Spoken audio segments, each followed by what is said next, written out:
Isang Pinay na pasahero na papunta sana sa ibang bansa dinakip or inaresto sa NAIA Terminal 3 dahil sa warrant of arrest na may kinalaman sa bouncing check law. Ito yung nagbayad ka sa pamamagitan ng cheque pero tumalbog dahil walang lamang pera or funds ang account mo. Isang babae pasahero na papalis patungong Guangzhou, China, dinakip sa Ninoy Aquino International Airport Terminal 3. Ito ipapadilim na kahapon matapos madiskubre ng Bureau of Immigration na mayroon siyang outstanding warrant dahil sa paglabag sa batas pambansa bilang 22 o yung bouncing check law habang sumasailalim sa routine check. Nang makumpirma ang kanyang warrant, inalerto ng Bureau of Immigration ng Aviation Security Unit NCR NAIA Police Station 3. Ito yung ABCU NCR na mabilis na nakakaugnayan sa Manila Police District, Barbosa Police Station para ipatupad ang pag-aresto. Nasa kustodiya na ngayon ng Manila Police District at Barbosa Police Station ang akusado na may inirekomendang piyansa na 12,000 pesos. Binigyan din ni Police Brigadier General Christopher Abesia, Director ng PNP ABSI Group, ang kahalagahan ng pagbabantay at pagtutulungan ng interagency. Sinabi ng opisyal ang matagumpay na operasyong ito ay sumasalamin sa dedikasyon upang matiyak na walang sinuman ang makakatakas sa batas sa pamamagitan ng Care Meets Action Program. Patuloy na pausayin ang mahakbang sa seguridad upang mapanatili ang tiwala at kaayusan ng publiko. Kamakailan, isang mag-asawang Pilipino din ang lumapag sa NAIA galing sa ibang bansa ang inaresto dahil sa patong-patong na kasong estafa. Walang takas pagbalik ng bansa ang mag-asawang may Interpol Red Notice dahil sa kasong estafa. Posibleng abot sa bilyong piso ang natangay umano nila sa mga inalok na mamuhulan sa kanilang babuyan. Nakatutok si Marisol Abdurrahman.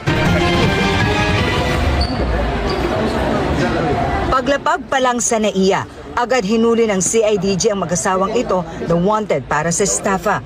May Interpol Red Notice ang mag-asawa dahil sa nasabing kaso. Ang lalaki may 190 warrants of arrest. 155 naman ang inisyu laban sa babae. Marami ang warrant of arrest na na-issue sa kanila.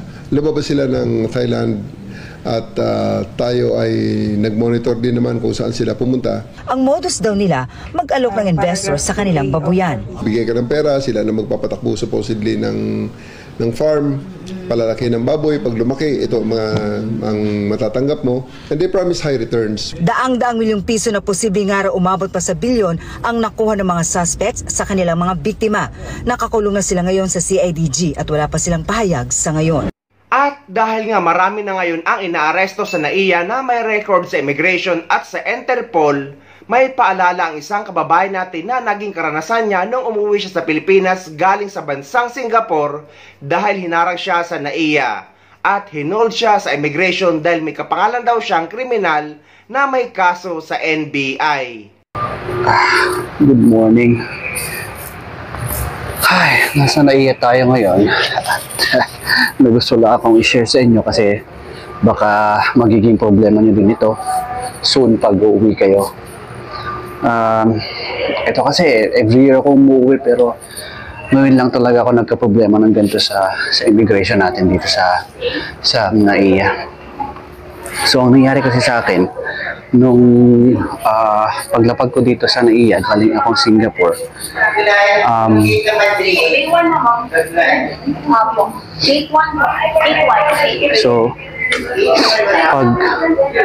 So nung paglapag ko kasi dito, galing akong Singapore, nagka-problema ako dun sa immigration. So bale nung pagka-check out ko dun sa immigration machine, hinarang ako agad ng isang immigration officer at dinala ako dun sa parang interrogation room nila.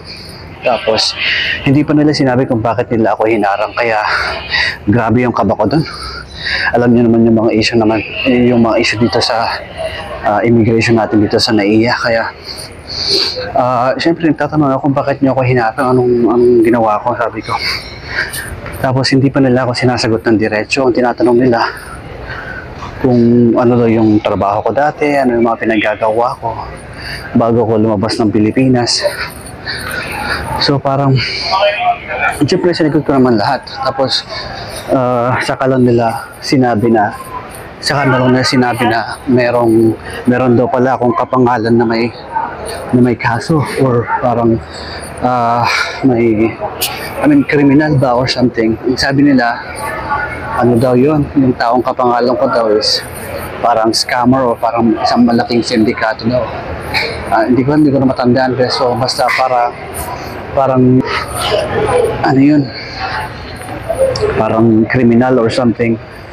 So ang in-advise sa akin, kukuha daw ako ng NBI clearance at parang certificate of not the same person para lang patunayan mo or i-clear yung pangalan mo na hindi ikaw yung tao na yun.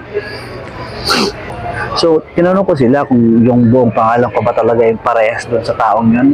Pero ang sabi nila, nag-match lang daw yung first name tsaka last name. Actually, wala silang data kung ano yung middle name ng tao, kung ano yung birthday niya. Wala man lang siyang picture na identifier kung anong klaseng tao ito, ano.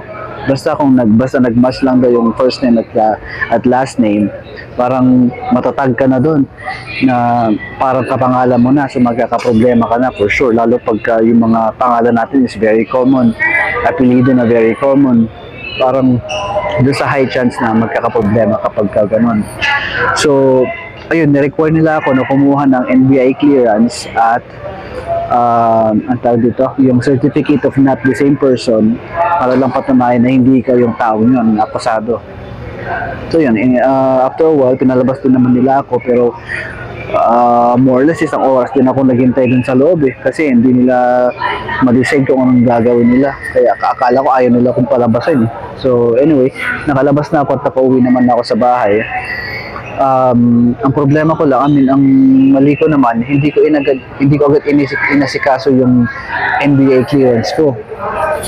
After how many days pa bago ko pa naisip na asikasuhin yun, at hindi ko naman ina-expect na magtatagal bago lumabas yung NBI clearance mo, kasi once pala na natag ka dito sa immigration na may kapangalan ka, yun din, automatic mag-hit ka din talaga dun sa NBI, kaya hindi mo agad makukuha yung clearance mo.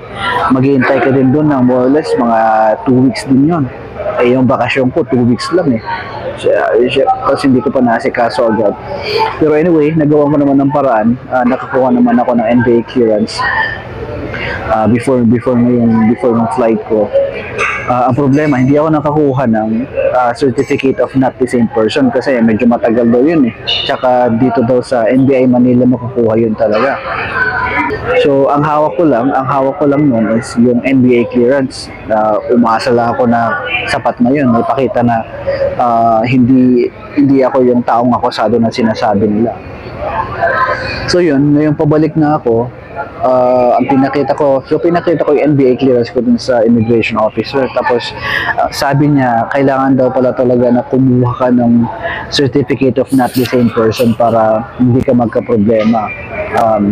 Buti na lang ka mo, medyo mabait naman yung officer na napuntahan ko. Ang in-advise na lang niya, sa susunod, yung next time na uuwi ako, kailangan ko na daw talagang kumuha ng certificate of not the same person para hindi ako ma-hold o hindi ako magka-problema sa immigration next time. So yun lang, advice ko lang na kapag mangyari din sa inyo to, kasi kasuhin nyo na agad yung NBI clearance nyo para hindi kayo magka-problema, lalo pag ilang araw lang yung bakasyon nyo, kailangan talaga yun yung parang unang-una yung gagawin.